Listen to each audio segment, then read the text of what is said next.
एक दूसरे को ऐसा खींचातानी करने लगता है और खींचातानी करते हुए एक दूसरे को पटकने की कोशिश करता है, चित्त करने की कोशिश करता है। जो चित्त कर देंगे, और चाणूर सोचता है जैसे ही चित्त होगा इसको प्राण अंत कर देंगे मुक्का मार करके, वह सोचता है और भगवान करने में विश्वास रखते हैं। अब ज्ञान की बात क्या है, जो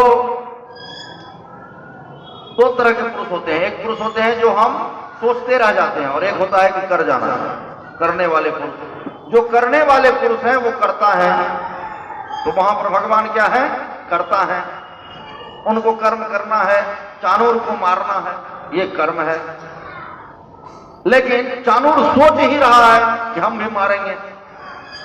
एक सोचने वाला व्यक्ति है, उसका समय निकल जाता है, और जो सोचने वाला व्यक्ति नहीं है, करने में विश्वास रखता है, वो कर जाता है। तो जो करने वाला व्यक्ति है उसके साथ परमात्मा है, और जो सोचने वाला व्यक्ति है उसके साथ क्या है, तो परमात्मा नहीं है, कंस है, राक्षस उसके अंदर में बसा हुआ, वह उसके साथ है। ये क्या, अब जब पिछाड़ खाने लगा तो चार चार ठोकर भेजा। कंस ने कहा अब चार चार ठो आ गया। अब कृष्ण अकेले लड़ रहे हैं चार से, और बलराम भैया भी अकेले लड़ रहे हैं चार से। अब भगवान क्या करे, तो एकदम से हाथ में हाथ फंसाए रहे और घुटने पर मारे लात मारे, खुद गिरे और ऊपर से घुला दिए। एक होता है धोबी पछाड़। क्या होता है, मल्लयुद्ध का सबसे बड़ा नियम क्या है, इसको समझिए। मल्लयुद्ध का सबसे बड़ा नियम है कि पीछे से पकड़ो। कहां से पकड़ो, पीछे से पकड़ो और उलट करके गिरा दो, उसके गर्दन टूट जाएगा। ये कहते हैं धोबी पछाड़। फिर वो उठेगा नहीं, तो फिर उसको उठना नहीं है। जिसको एक पछाड़ लग गया धोबी का, वह जीवन में कभी नहीं उठेगा, गारंटी। ये धोबी पछाड़ या एक अजमाया हुआ अस्त्र है, जिसको कि मल्लयुद्ध में विशेष रूप में तब किया जाता है जबकि जान पर बना था, वैसे नहीं किया जाता। वैसे करने की छूट नहीं है। भगवान जैसे करते हैं वैसे ताऊ भैया करते हैं, और इस प्रकार से सबके टखना को, घुटना को चूरम चूर उठा देते हैं, लात मारते मारते। और मारना नहीं है, लेकिन उन लोगों को लग रहा है कि पूरा चोट, लात मारते मारते, क्योंकि कुछ भी होता उनके पैर को एक ही जगह पर निशाना बना करके बारंबार वहीं पर ठोकर देते हैं। इससे क्या होता है, चारों के चारों जो खलीफा है, मल्लयुद्ध करता है, वह एकदम से घुटने टेकने लगता है। और तब भगवान एक एक को बारीकी से पटक पटक करके, थकूच करके मार देते हैं। खून बमन करते हुए सब मर जाता है। आठों खलीफा मर गया, और यह बात को सोचने लगता है कंस, जो अब यह चारों पछाड़ खा रहा है। कंस कोई उत्तर देता, निर्देश देता, चिल्ला पाता, कुछ समझ पाता, तब तक में भगवान पहुंच जाते हैं उसी 4 मंजिल पर। अब देखिए कितना बड़ा तीव्रता था, कितना बड़ा तीव्रता था, जिससे देवता डरते थे। वह कंस तलवार खींचा, बड़ा वेग, कितना खींचा, 4 उंगल भी नहीं खींचा, लेकिन 4 अंगुल भी नहीं खींचा। उठने का कोशिश किया, उठ भी नहीं पाया 4 अंगुल। तब तक में भगवान बड़े वेग से वहां पर पहुंच चुके थे और एक पैर मारा, जिससे देवता डरते थे।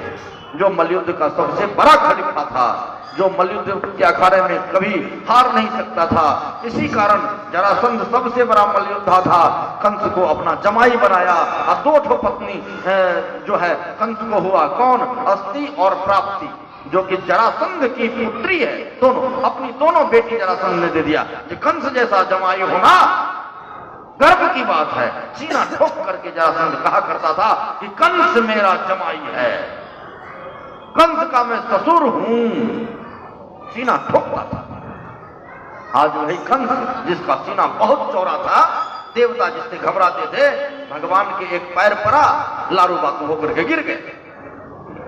बताइए, एक सीना पर एक पैर पड़ा, लारू बातू होकर के गिर गए, मुकुट गिर गया। युद्ध करने की बात तो छोड़ दीजिए भैया, भगवान से युद्ध करेंगे छोड़ दीजिए, लारू बातू होकर के गिर गया। उठ नहीं होता था कंस को, हाँ, हाँ, हाँ, हाँ, कर रहा था। भगवान बड़े वेग से उनके झटकी को पकड़ लिए। किसको पकड़े? झटकी को, केस को पकड़े और पकड़ करके 4 मंजिल से खींच करके नीचे लाए। कहां पर लाए भैया? जमीन पर। ज्ञान क्या है? पहले इस ज्ञान को समझिए। कोई भी यदि गलत कार्य करके बहुत ऊपर चला गया हो, बहुत धन कमा लिया हो, राजा हो गया हो, लेकिन गलत करके चला गया हो, जब भगवान के चपेटे में वो आता है चांडाल, तो कंस की तरह उसको ऊपर से नीचे भगवान ले आते हैं। और जब नीचे लाते हैं तब उसके छाती पर भगवान बैठ जाते हैं।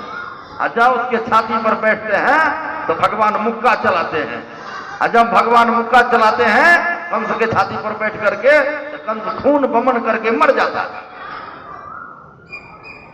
ये ज्ञान। अब सुखदेव जी श्री सुखवाचा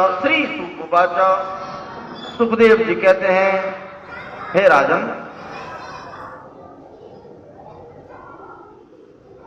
यह कंस जो है उसका वध हो गया।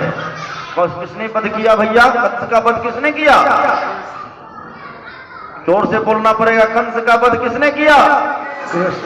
कृष्ण ने किया। कंस का वध किसने किया माताजी? ठीक है, कृष्ण ने किया। कंस का वध कृष्ण ने किया। सुखदेव जी पूछते हैं कि हे राजन परीक्षित, आपके अंदर जो कंस था क्या उसका वध हो गया? हे राजन, जो आपके अंदर कंस था उसका वध हो गया? राजा कहते हैं हाँ, हो गया। और मैं अभी आप लोगों से पूछ रहा हूं कि आपके अंदर जो कंस है, क्या आप सबके अंदर का कंस वध हो गया कि और कथा सुनना होगा? यहीं पर कंस का वध कर लेंगे। कंस का वध हो गया? यदि कंस का वध हो गया तो प्रेम से बोलेंगे दोनों हाथ उठा करके राधे। फिर से बोलिए राधे। फिर से बोलिए राधे। फिर से बोलिए राधे राधे राधे श्री राधे। अब बताइए कि कंस का वध हो गया तो भागवत पूरा हो गया। क्या हो गया? आज जो भागवत आप सुन रही थी वह पूरा हो गया। और कंसवध ही पूर्ण रूप से मिथिला में भागवत कहा गया है। कंसवध। अब हम लोग विवाह का उत्सव करेंगे और कल, आज आप लोगों ने जिस तरह से विवाह में आए हैं नाच गान करने के लिए, ये तो ठीक है। कल आकर के सवेरे में जजमान और जजमानी जब हमारे हवन कर लेंगे, ठीक है, 9 बजे से हवन का व्यवस्था रखे हैं। 9 बजे से हवन होगी। 9 से 10 में जजमान और जजमानी हवन करेंगे और उसके बाद हम लोग कथा में बैठ जाएंगे डायरेक्टली। क्या करेंगे? हम लोग कथा में बैठ जाएंगे। और कल जो है भोज का आयोजन भी है, तो शाम में कथा नहीं की जाएगी। और कथा जो है वो 10, सवा 10 बजे हम लोग इस पर बैठ जाएंगे कथा करने के लिए। क्या करेंगे? 10, सवा 10 बजे हम लोग बैठ जाएंगे कथा करने के लिए। वह कथा जितने देर तक चले वह होगा। यदि आप लोगों के पास में ये है तो कल सुदामा चरित्र का कथा होगा, पूरी कथा होगी। कथा होने में किसी तरह का विघ्न नहीं होगा, चिंता नहीं है। इसीलिए आप लोग यदि सुदामा बन करके चाहेंगे आने के लिए तो एक कपड़ा जरूर ले लीजिएगा छोटा सा, उसमें चावल ले लीजिएगा। चावल भूज मत दीजिएगा, वैसे भूज कर भी कोई दे देता है, भूज मत दीजिएगा लेकिन चावल ले लीजिएगा और जितना मन पड़े उतना ही लीजिएगा, ज्यादा नहीं लीजिएगा। चावल लेकर के पोटली में आइए, सुदामा बनते हुए आइए और एक ही कामना, एक ही उद्देश्य होना चाहिए कि हे प्रभु, आपने मुझे ज्ञान दिया कि धन किस तरह से प्राप्त करें। कल आपने कथा में सुना था कि धन किस तरह से प्राप्ति होती है और धन प्राप्ति का वो सटीक इलाज है, कोई टेंशन नहीं, परीक्षित है, किसी तरह का दिक्कत नहीं। और एक खास बात, भागवत कथा में कहा गया वचन वृथा न होए देव ऋषिवाणी, ऐसा ही कहा गया है। अब आपको कल एक मुट्ठी चावल लेकर के आइएगा, आने के बाद प्रार्थना कीजिएगा कि हे प्रभु, जिस तरह से आपने सुदामा को स्वर्ग दिया उसी तरह से आप मुझे भी ऐश्वर्य प्रदान करें। यह भाव लेकर के अवश्य आइएगा, अवश्य आइएगा। यह हमारे तरफ से आप लोगों को विनती भी है और आना भी चाहिए आपको।